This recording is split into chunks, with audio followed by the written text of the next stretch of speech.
The Race and Postcast in association with Paddy Power. They price up all UK and Irish racing the night before. Hi there, welcome along to the Racing Post Weekend Review Postcast. Nick Watson and I are in the studio. I'm Bruce Millington. We both refuse to wear our Christmas jumpers. Tom, I believe you're sitting at home, Tom Siegel, wearing yours, aren't you? My Seattle Seahawks Christmas jumper lovely. is on. Beautiful. Where'd you get that on the internet? Yeah. How much was it? It was about 30 quid. Pleased with it? Not so much, no, to be honest. Bit small. That's the problem with the internet, isn't it? You can't, when you're a big lad like me, that extra large, it's a tricky one. Rob Catterson from Paddy Power, what are you resplendent in, a Christmas jumper or necktie? Just the usual shirt and pants for the day. Do you have pants on? Do you have to wear a tie at Power Towers, or is it frowned upon? No, well, it's not frowned upon, but as long as there's no jerseys or anything like that, you're okay. Oh, fair enough. Excellent. Okay, well, let's look back on the action as best as we could see it, because there was a thick veil of fog all over Britain and Ireland for most of the weekend, but there were some very, very telling clues. So our experts will pick out what they saw. And Watsy, obviously you've had to kind of go on to all sorts of websites to try and see what happened today and use your Sky Plus, because you were away this week. And where did you go? Yeah, I went to Macedonia and took the missus away for her birthday, and even had a day trip to Kosovo, Bruce. So you went to Kosovo? Yeah, I did. Went there for the day, so it was interesting. Was it? What made you choose there? Well, I look like a hero, you see, because I take her away for her birthday, but it's also quite cheap as well, so it doesn't hit the wallet too hard. But right. So it ticks every box. What's the capital? Skopje? Skopje, yeah, it's beautiful. Was it? Nice. Recommend it to anyone. Was there a Christmas market? There was, yeah. There's all sorts of that kind of stuff going on, yeah. And how much were you paying for a beer? Oh, it was cheap, less than £2. Jolly you good. Live like a king out there. Lovely, excellent. Well, Tom Siegel lives like a king, and Tom will all the time. We'll start with you, mate. You know what I mean? Harry, in the long walk, emerged victorious in the end and looks pretty much the real deal, doesn't he? Are you convinced now, or do you think there's value in taking him on? At the start of the season, Bruce, I was dead against the old Albert Bartlett form, but he's done nothing wrong, has he? Yeah, no, I think he's clearly a player. I do think that we got more world hurdle contenders to come into the for a reckoning. I think those couple of those 2 miles, the new one, Jeski, those type of horses, they might be a little bit classier than him if they stay the trip, and obviously whatever Willie Mullins decides to run as well. It'll be a lot different from beating Lil Rockefeller and being upsides Ballyoptic at the last. But on what we've seen so far, he's right in there, isn't he? Rob Catterson, how are Paddy Power betting on? Well, at the moment it's the World Hurdle, but my info is it's going to be the Stayers Hurdle by the time a new sponsor is announced. Well, that's good news. Back to the old name. That's rare enough these days. You know what I mean, Harry. We're well on side him. We're 2-1. It's 3-1 Faugheen. We haven't seen him, and we mightn't see him at Christmas. 6-1 Nichols Canyon. 8-1 Vroom Vroom Mag. Tom mentioned Jeski. I think he worked after racing on the John Durkin card at Punchestown. I think he goes to Leopardstown for the 3 mile. He's 12s, and Snow Falcon, who of course was going well that day at Newbury when he fell, he's 16s. But I think there's nothing else in England other than, you know what I mean, Harry, and if he's not to win, it could be an Irish runner. With who? Which Irish runner do you think it might be? Probably Jeski. Like, he beat Hurricane Fly over 3 miles at Punchestown the last time we saw him, so we know he stays. He's classed. He's won a champion hurdle. I think at 12-1, and if he was to win next week, you're probably talking 5s or 6 best price. So you've always been a big jet ski fan. Has what Harry achieved this season shaken your belief in the old warrior? No, it hasn't really. I mean, yeah, he's conclusively proven. I think he's best of the British raiders, but yeah, I mean, a lot in this market depends on what happens in Ireland with Faugheen and Jeski, and out of those two, yeah, Jeski's been there and done it over 3 miles. He looked like the step up in trip. It's a long time since we saw him, but when he beat Hurricane Fly, it looked like the step up in trip was the making of him. He really enjoyed that. Travelled well and saw it out really, really well, comfortably. So the fact that he's a former champion hurdle winner, he's got the class, he stays well. I'm looking forward to seeing him at Christmas. Let's hope he can do the job. Tom, 2-1, you know what I mean, Harry? A little short? Yeah, I think so at this stage, Bruce. I mean, we haven't seen... The thing about the World Hurdle, you don't get many of the runners out. The makeup of the race changes so quickly in that sort of race. I mean... Well, you love looking into the Willie Mullins crystal ball and trying to second-guess him. Who do you think he'll field? Well, it's very, very difficult. It depends if he thinks he can win the Mayor's Hurdle with something other than Vroom Vroom. I don't know. Lamini, possibly, yeah? Yeah, something like that, because I mean, remember he threw Annie Power in there in the last minute, a few years ago. It'll be one of them. There'll be something in there.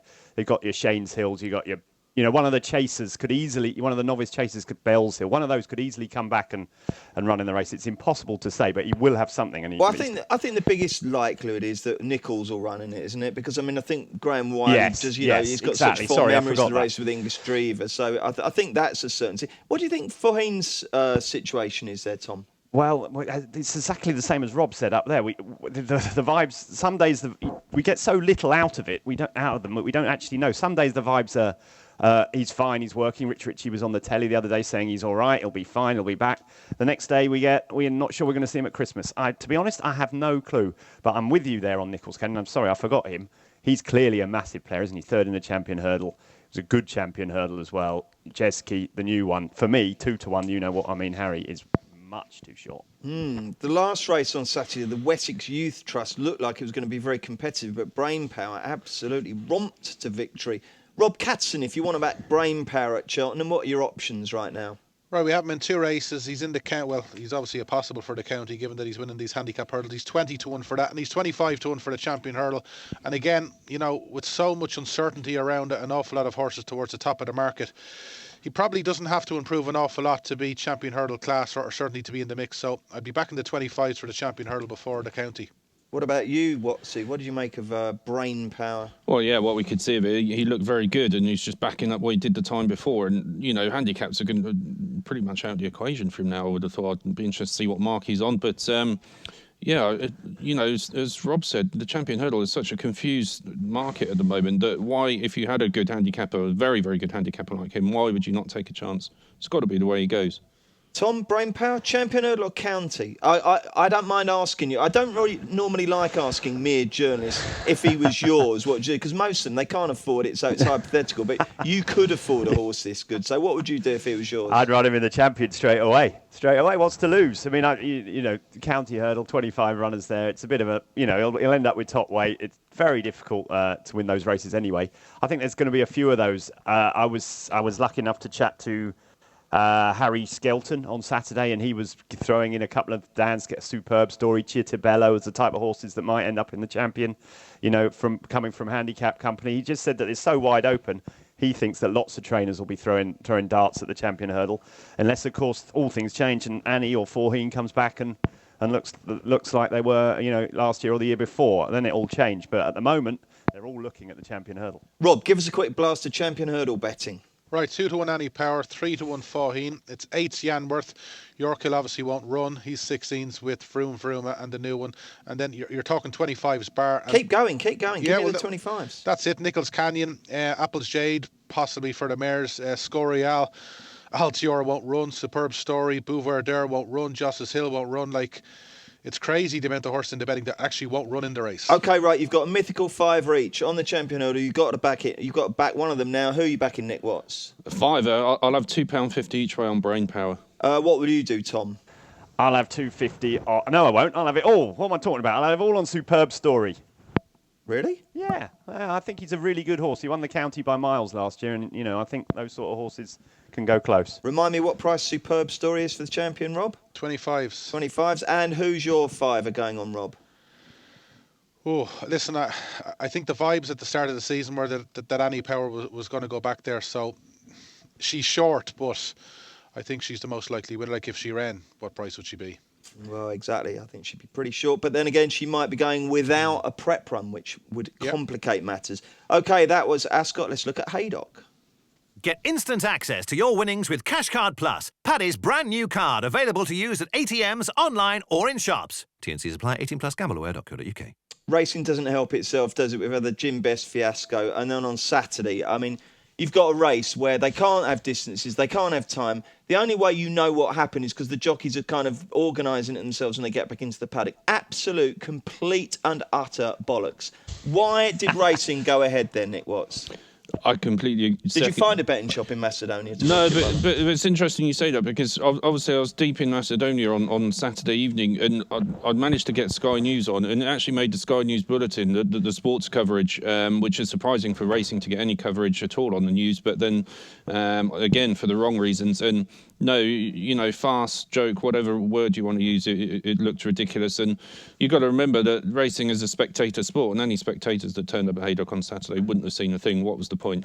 And also, Tom, I mean, Haydock was the worst example there, but on Saturday, that morning line that you were on, Richie kept going, the fog is going to lift, it is going to lift, it's going to be a lovely day, it's going to be... Why do people say that? You can't be sure about that. The course must have been telling Richie that. I mean, right. Richie's not a weather forecaster, but they put him away. Yeah, exactly. Literally, I was sitting there saying, look, you've got to speak to them. You've got to get the man on and, discuss the weather with him because, we can't see the winning post. What's going to happen? So they went and got him and he wouldn't come on. Well, he would come on, but he was busy. He was doing something else. And he said, look, the forecast is it to lift. It's to lift. So that's what we were told to say. So, yeah, I agree with you entirely. I mean, it's a bit of a shambles, isn't it? I mean, to be honest, I think I was there on Saturday. The crowd was, I would imagine, was well down because they saw the morning line. They saw what was going on. And they thought, look, we can't see anything. There's no guarantee. It didn't lift in the day. It's not satisfactory. Let's put it like that. Not at all. And Rob, I would imagine actually turnover's probably down. Why would people want to bet on racing that they can't see? Well, that's it. Like, obviously, I was working Saturday and the early racing, it was pretty bad, but you could see them from the second last. Like Bouverdar's race, you could see them when they were coming to the second last. But the last race was just farcical. Like you might remember at Goran 3 weeks ago, it was a similar story. And they called off the bumper naturally enough. And we were all saying, oh, there's no bumper. You're disappointed for 30 seconds, but you move on. But it was definitely the wrong call to run that last race. Never mind. Well, let's see what we do. There were still some really decent action, obviously, all over the place. Bouverdaire, we talked about him at Haydock. York Hill made his chase debut at Fairyhouse. Both of them obviously enter the JLT equation. So, Rob, what is the latest show of betting on that race? Yeah, well, we make York Hill our 3-1 favourite. We've sort of been on side him for this race since the start of the season, so he's 3-1. Bouverdaire 7-1. American Tom, who made a winning debut a couple of weeks ago, is 12s with Clan de Zoboa, and Pilotalog, who also won on Friday and at a 16s bar. But I thought they were both good. Bouverdaire particularly, he's a horse I'd say that could go to the top over fences. And who would you back in the race right now, Rob, if you had to have a bet? Well, I've backed York Hill, but what price? I backed them at 7s, but you sneaky bastard. That's a good price. I'd be fair. It's a rubbish price, Rob. Neither of them are going to run in the race. Really? None of them are. Neither of them are running in the JLT. They're both running in our race, the Arkle. Really? Absolutely sure of it. Yeah, I sat next to. I was lucky enough to be at Ascot, as I say. I was next to Nicky Henderson's missus at the table. She said it's the quickest horse in the yard. It's 2 miler through and through. They were worried about it jumping too quick, too low. They're still a little concerned that it's jumping. That it doesn't jump. It's a bit low at its fences.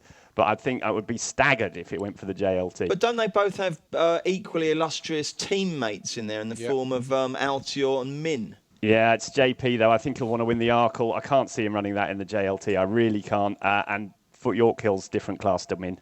Oh, fair enough. I'll tell you what, Tom, this Arkle is boarding up to be one of the races of the festival, isn't it? And that's how it should be, shouldn't it? It's always, I love those races, Supreme, Arkle. They're the 2 best races at the festival for me every year because it's the potential, it's the new kids, and we get to, hopefully we won't have some of them defect into the JLT. Hopefully they'll stay in the Arkle because if they all turn up and they're all different owners, what a great race it would be. Give us a quick blast of Arkle then, Rob, if you would. Right, 6-4 Altior. We're 4-1 Min. Then we're best price York Hill at 7s. Identity Thief 8s. Bouverdaire 12s. 14s bar. Wow, what a race this is going to be, Watsy, isn't it? Oh, it'll be amazing. I think a lot of it will depend on the ground nearer the time because I remember last season Bouverdaire and Altior, they both went the same route, both went Supreme, and Nicky Henderson, I think, as much as said that Bouverdaire, if on soft ground, he would be the best horse. On good ground, Altior would be the best horse. And so a lot will depend, which way they go on that, I think. I think Tom was absolutely right about York Hill. I'd be stunned if he went for the JLT because he's good enough to win an Arkle. He's quick enough to win an Arkle. And also, Rob, Nick, sorry, you get the impression that the Mullins team, sometimes there's horses that they just think, look, these are absolute Rolls Royces, and that one seems to have the kind of Rolls Royce seal of approval, doesn't it? Yeah, definitely. And I thought I was quite encouraged by Fairyhouse on Sunday. He jumped out to his left, but I mean that's not a bad thing because Cheltenham's left-handed, obviously. Fairyhouse is a good test for a novice. He passed it. I thought he was very fluent, and yeah, I mean, I think he's a potential Arkle winner. And as Tom said, with Altior, Min, Identity Thief, and the other one who I've forgotten to mention, it's just a cracking Arkle. And it's amazing the strength in depth Nicky Henderson has got amongst novice chasers this season. He had Different Gravy in 007 beaten the week before. But now he's had Bouverdaire win at Haydock this weekend. Another horse that I quite like as well, Top Notch, won at Ascot on Saturday. He's proven to be a good novice too. Yeah, you can't forget him. Tom, is there just one slight worry with York Hill, in as much as if Faheen isn't in great shape and if anything's happening to Annie Powell, does he not suddenly become a champion hurdle contender again? I had that in the back of my mind as well, Bruce. If it all sort of went tits up for the old Annie Power and Faheen, then yes. The only thing that sways me to think that he'll probably stay chasing is that they might then run Nichols Canyon in the champion hurdle, if you see what I mean. And then he's in the same ownership as York Hill, so that might be the way they go. But yes, I do think, given the pace he has, it's not totally out of the question that one day he could end up there. And how good do you think York Hill is, Tom? I love him. I think him and Altior will be a fantastic race. I thought they were the start. Obviously you had Votor and Don Cossack last year, but I thought Altior and York Hill were the stars of the show. I thought they were absolutely sensational, and it'd be great to see them over 2 miles, knocking horns. Only 3 months to go. Amazing, isn't it? Can't wait already. Absolutely brilliant. Right, let's fill up the trackers, chaps. I want 1 or 2 horses that you caught your eye on Friday or Saturday or even yesterday, and you think could be decent. So we'll start with you, Nick Watts. Nothing hugely for me. I mentioned Top Notch. He's a horse I really like, and he won his 3rd chase in a row on Saturday. He's not really built to be a chaser, but he seems to be doing it really well. And he's kind of slipping under the radar a little bit. He was 5th in the champion hurdle last season. He only just got beaten by Identity Thief in the fighting 5th. He's a very good horse, and he's just slipping under the radar slightly. Okay, Tom? Yeah, 2 at Ascot, Bruce. I thought the horse that was 2nd to Brain Power in the handicap hurdle, Consul de Tay, ran a fantastic race for a horse so inexperienced. He's a county hurdle, Coral Cup type horse for me. I think he's definitely one. And the other one got beat as well. Minella Daddy, I think it was, in the handicap chase. I think he was a bit unlucky. He was just sticky at the last. I think he would have gone close to winning. I think he's up to winning a big handicap later in the season. Did you win money at Ascot on Saturday, Tom? No, it was a bad day. Regal Encore. Yeah, it wasn't great. No, could have been better. Who was the favourite person you met that you'd never met before? Who would it have been? Let me think. Or did you just Sophie Wessex. Oh, Sophie Wessex. I didn't actually meet her, but she did stand next to me in the paddock. Watsy's met her before, I bet, haven't you, Watsy? Have you, Watsy? No, I haven't yet. One of the few royals you haven't met. Yeah, hopefully in the future. I'm sure one day. Happen. It'll happen at christening or something, won't it? So we've got. Remind us again, Minella. Minella Daddy, who was 2nd to Regal Council de Tay. And Consul de Tay. Yeah. Perfect. And Rob, what have you sussed for us? Yeah, and it's a horse I probably didn't think I'd be tipping up, but West Approach in the race, that, you know what I mean, Harry. I couldn't believe he ran so well. We don't know I don't think we know what happened to him at the last. He seemed to unseat or something. But for a novice, I thought he ran really, really well. And in the Albert Bartlett, like he's 25s and bigger. I just thought it was a good trial. I know he's ground to make up in Holdstone, but I thought for a novice he ran very well, and he might run well in the Albert Bartlett. Right, let's complete our review of the weekend with the Irish action from yesterday, and then let's get stuck into all the goodies that lie ahead over Christmas. Get instant access to your winnings with Cashcard Plus, Paddy's brand new card, available to use at ATMs, online or in shops. T&Cs apply. 18 plus. Gambleaware.co.uk. Welcome back. Bruce Millington, Nick Watts, Tom Siegel and Paddy Power's Rob Catterson are chewing the fat over what we saw at the weekend. We've dealt with the Saturday action. Now let's look at Sunday, where the focus switched to Ireland, and more specifically Navan. And Death Duty was the star of the show. Gordon Elliott looking at the Albert Bartlett for this one. Is the race at his mercy, Rob? I wouldn't say it's at his mercy, but he's done nothing wrong. We make him the 5-2 favourite. I suppose, like the World Hurdle, we've yet to see quite a few of the horses who are likely to line up. Like Bacardi's obviously fell in Cork. Blow by Blow is supposed to be possibly Gordon's best novice, and we haven't seen him or horses like that. But he's plenty short enough. But no, he's done very little wrong. Tom, would you be tempted to smash on Death Duty for the Albert? No, I don't think so. I agree with Rob there. Everything he said there was, I don't know. I mean, the Albert Bartlett's a race I never understand, Bruce. Every year it seems to fall apart late on. For me, I wouldn't be in a hurry to back him. I think invitation only, as he says, might improve again, but it's not a race I've really studied so far, really. Okay, fair enough. Nick, have you got anything like to shed? Any opinions on Death Duty? Yeah, he won nicely, but yeah, I agree with the guys that I wouldn't be in a rush to back him. I think Holstone's a good price for this. He's been to the course and done it, and I think he's 16-1, something like that. But also, Rob mentioned Blow by Blow. He actually beat Death Duty in a bumper last season, so for that reason, I'm reluctant to even back Death Duty yet, because I want to see what Blow by Blow is going to do when he comes back. Okay, fair enough. Rob, anything else catch your eye in Ireland? What did you think of the thing in the bumper, that Sam Crow? Yeah, obviously he'd made that impression in the fog at Punchestown, and he was obviously very short. And I suppose we're always expecting him to come out and win easy.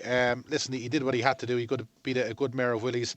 I'd say that's possibly the last we'll see him this season. They'll be hanging on to him for next year. They've got no interest in having runners in the champion bumper, have they? No, they don't, and that's fair enough. And I suppose long term it works. Look at Don Cossack. They were patient with him when he was a bumper horse. So yeah, he was good. I thought Royal Caviar jumped very well down in Thurles, and I'd give Invitation Only another chance. I thought he was beaten way too soon to be his true running, so maybe give him another shot. Yeah, what do you think with Invitation Only, Tom? Where might he end up being? What's his sphere, and what could he go on and achieve? It's a tricky one, isn't it? Because he's clearly got a very high reputation back at the yard, isn't it? But on form, he's nothing special so far. I mean, even when he won his bumper, he wasn't overly impressive at Punchestown. Form of his Gowran win's not brilliant, and then he's got thrashed yesterday. So for me, as the jury's out at him, I wouldn't be looking at him. What I would say though is going back to that bumper horse. I think because Sam Crow only just scrambled home from a Willie Mullins horse, I think the amount of bumper horses they've got again this year is incredible. They had another one hack up the other day, and then they've got this Getter Bird, which everyone's telling me is the greatest bumper horse they've ever had. And I just think that the strength and depth of the Mullins bumper horses this year is as strong as I can remember. And they've had loads of them. Yeah, we'll have Patrick on soon in the new year, so we'll try and tease out what the best are. Are we all done and dusted for Sunday? I suppose you were hanging around Skopje Airport for most of it, weren't you? I was. Although I would give a word. There's also one, the first at Navan yesterday, called Silios Emery, who I think is now Robert's got a quote for the Supreme Novices. I was really impressed with him. He won the first time out yesterday over hurdles, Willie Mullins' horse. Have you got a price on him for the Supreme? I'd be interested in him. He's 25s, yeah. Right, okay. We're all done and dusted there. So let's look ahead to Christmas. It's one of the best periods for racing, and also one of the most underrated, I think. People don't quite... Obviously, it's the King George and there's the Christmas Hurdle, but that stuff in Leopardstown is absolutely different class. I bet, the majority of horses that end up winning at Cheltenham will run during Christmas week. So we will take the highlights in isolation. We'll have a show of betting, and then we'll get some snap views from the experts and where better to start than the King George. Obviously, the lustre was taken from the race a little bit with the news that Coney Gree won't be running. But it's quite possible that even if he hadn't had the setback, it looks like it's going to be pretty dry now, doesn't it? So that might not have been up his street. So, Rob, give us the latest Paddy Power betting on the King George and then an idea of who you think might win. Right, obviously, half an hour ago we were thinking it was going to be Procession, and now Thistlecrack runs. So what a betting heat this is going to be. 5-4 Q card, he was 4-5 yesterday. We're 11-8 Thistlecrack, and it's 10s bar. Like earlier on, I was trying to look for something to be placed, and now we've got a proper race on our hands, and I wouldn't be surprised if Thistlecrack goes off favourite. Blimey. What, would you be surprised, Tom? Not at all, no. I think he will be favourite, Bruce. You do? Do you think he'll win? Yeah, I do. I think he'll win easily, yeah. You love him, don't you? I think he's the best horse I've ever seen. Really? Yeah, I do, yeah. Best jump horse. He's totally different to all the jump horses. I mean, obviously, he's got to prove it over fences when I say that, but I think he's just different. He's just different. He can just, run very fast for 3 miles. I cannot erase from my mind the memory of him in the Stayers Hurdle, in the World Hurdle last year, jumping on us and still pulling. Exactly. When have you ever seen a horse do that? It was ludicrous, wasn't it? Never seen anything like it. Yeah. Watsy, Q Card versus Thistlecrack. What a Christmas cracker. Yeah, it is, but I'd agree with Tom. It's great for the race that they're both going, but, I would be in Thistlecrack's camp, absolutely. Q Card's been there 4 times. He's only done it once, and you could say that was more down to, Vortor, a couple of little fiddly errors and not being quite at his peak. And maybe Ruby Walsh said afterwards he didn't get the tactics quite right on Vortor. Otherwise, he'd be 0 from 4 at Kempton. I think Thistlecrack will have no problem putting him away. And do you think the market will move that way, Tom? I think it will, yeah. I mean, I think... Look, trying to predict the market these days, Bruce, I find it incredibly difficult. The boys on the exchanges will sort it out, half an hour before the race. But I would imagine in the morning, I would expect a few bookmakers to have Thistlecrack as the favourite, yeah. It's going to be some race, that. OK, Welsh National, we'll do that one next. Rob, how do you bet on that? Right, well, obviously the Hennessy winner, Native River, is the market leader. Obviously, he's going to have to carry top weight. Great to see him take his chance.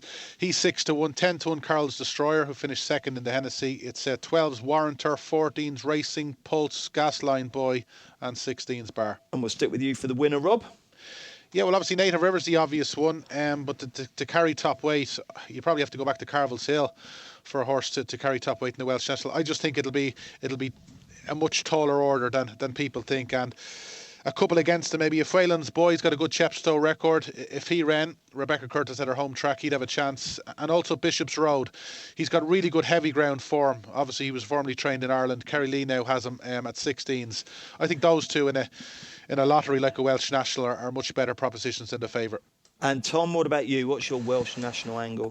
Well, I think Nick and I both had a few quid on a horse called Racing Pulse a few weeks ago. You ruined the market for Nick. Yeah, he got in he there ruined first. it for me. But I am worried about whether he'll get in, because I think the fact that there's the forecast isn't for too much rain down there. I don't know what the ground is at the moment. I've been trying to get hold of them to see what it's like, but I can't believe we're going to have a normal Welsh National, Bruce. I think it's going to be. Do you think they'll hear their hooves rattle? I'm not sure they'll hear them rattle, but I don't think they'll sink. Put it like that. Well, the forecast I've got, you've got 10 mils on Thursday, 3 Friday, 2 Saturday, 1 Sunday. So there is a bit of rain knocking about. And as we've seen at Cheltenham, the last couple of meetings there, it doesn't take much for it to go soft pretty quickly. And Chepstow, we all know what it's like there. So if it's not as bad as it is, then I'd be worried about Racing Pulse getting in, because he's down in the 40s something. Nick, is he? I can't remember off the top of my head, but he's not guaranteed a run. If it does get soft, I think Evan Williams. He's my sneaky trainer, Evan Williams.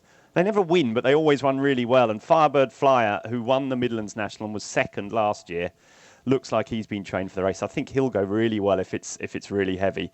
But if not, if a Racing Pulse gets in, I'm a big fan of his. And one from Ireland, I don't know if Rob knows anything about him or if he's coming over or she's coming over. Bay Days Ale for Ross O'Sullivan. I know Ross was planning to run her in the race from a long time ago, but we haven't. She ran over hurdles recently, and we haven't seen her since. But she'd be one I'd be interested in too. Wouldn't it be weird watching a fast ground Welsh National? I don't think I've ever seen one. I just can't think of the race without, mud spattered silks and, a real sort of effectively a 5-mile toil around Cheltenham. Yeah, you'd have to go a long way back in the history books, wouldn't you, to see that? You're exactly right. Tom did steal my thunder. I was writing a piece for the Racing Football Outlook one Thursday, and I picked up my Racing Post and saw Tom had tipped Racing Pulse. Exactly the same thoughts. You've got to look beyond the form figures with him. If you look at the form figures, they're dreadful. More letters than numbers, but he got brought down at Cheltenham last time when he was going okay in the race won by, I think it was Vicomte de Noyer. Previous winner at Chepstow, so we know he goes on the track, knows handles heavy ground. And he was very highly rated. He used to be with John Quinn, and he went off odds on once to beat See You at Midnight up north somewhere, and he didn't quite do it. But he was held in pretty high esteem, and things just haven't quite gone his way. And I think when everything clicks, he's got something like this in him. But he probably does need a bog, so we'll have to see if he's going to get it. Okie doke. Right, let's get the guy's best bet over Christmas. Any race. Rob Catson, we'll start with you. Right, shameless plug, but it's for our own race on the 27th, the Paddy Power Chase over 3 miles. The Crafty Butcher, he's only had one run for Willie Mullins. He was formerly trained by Michael Horrigan, but he really caught the eye in a handicap hurdle at Navan. He was staying on third. He's a 7-1 chance, and he's rated £2 lower than Rockaboya, who was also a 9-year-old when he won the race 3 years ago for Willie and Ruby. So it's the Crafty Butcher in our big race on the 27th. What about you, Tom? That Crafty Butcher's owned by some very crafty characters, isn't he, Rob? He sure is. One of them in particular, He's a colleague of ours, Bruce, owns a bit of that one, yes. I know. I'd go for the Lexus, and I'd be interested in Valsa Lido, really. I think he's a different horse this year. I think he's jumping better. I think 3 miles is just exactly what he needs. I think he would have won the Irish Gold Cup last year. I think he's a Gold Cup player. I think he's the one that's going under the radar at the moment. So Valsolido for me. What price is Valsolido for the Lex? I have to do the Lexus is one of those words you have to say in an Alan Brazil accent, isn't it? If you're a regular listener of Hawkspin Jacobs, you can't avoid that one. Have we got a price for Valsolido for the Lexus, Rob? Yeah, we do. He's 7-4 favourite. Oh, is he? Yeah. Oh. That's no good. After all that time, I came up with 7-4. Rubbish. What's he? Hopeless. Racing Pulse all the way? Racing Pulse and Jeski. I can't believe they won't have him fit after an absence. They'll have him ready. It's a Grade 1 race, so hopefully we'll see Jeski win at Christmas. Okay, what's it? Are you all ready for Christmas? I love it when people ask that, don't you? As if has anyone ever said, no, I'm not. No, I haven't got a clue. No, we're not going to have it.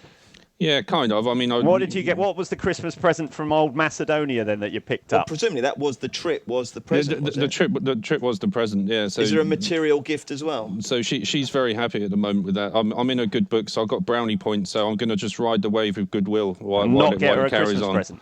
That's dangerous. That is. Maybe something small. That's a schoolboy error. This is your first Christmas as a married man, isn't it? Yeah. It'll be your last if you don't go out and get some. Exactly. I'd pop downstairs, mate. And what have you asked for?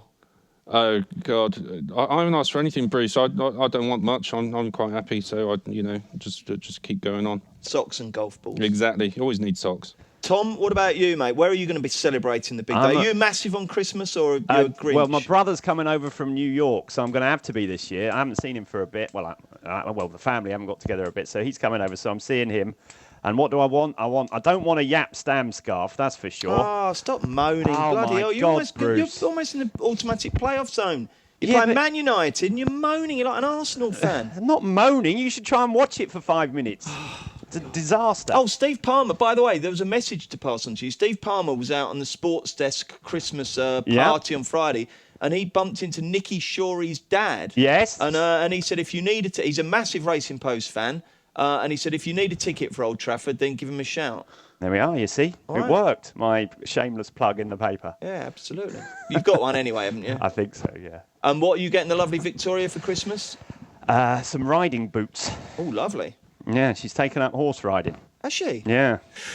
Blimey, the boots will be quite a pretty penny, but then comes the horse. Oh, Jesus. And both of them. I've got a daughter and a wife now riding. Cost me a fortune. That's an expensive hobby. Rob, what's the big day hold for you? Well, it's first time Santa's in our house. We've a little girl. Oh, how lovely. How old is she? She's 10 months today. Beautiful. Oh, yeah, that's nice. They're more interested in the wrapping paper than the presents at that stage. Yeah, more than likely. So we were in Cologne last week for the Christmas market. Oh, lovely. That's a beautiful city, that, isn't it? Do you pay all these other lads to do these podcasts and not me? They're all off on holiday. You hate holidays. You've just come back from, where were you the other day? Lake District. Didn't you go somewhere with? Oh no, it was Sam. I was reading your son's tweets. Yeah, no, my son came. My son was in Vietnam and he flew back in and he got back on Saturday morning. I said, "Should we go and watch Palace?" So we managed to get 2 tickets. So he started the day in Vietnam and ended it in Selhurst Park. Oh, so look at that! Bit of a come down, yeah, absolutely. Was it any good? We play all right? We did all right, yeah, not too bad. I not thought too bad. Well. Yeah, it could have been worse. Right, that's it. We'll wrap that one up there. We've got the weekend tipping postcast coming up on Friday, so do please join us for that. The Racing Postcast in association with Paddy Power. They prize support UK and Irish racing the night before.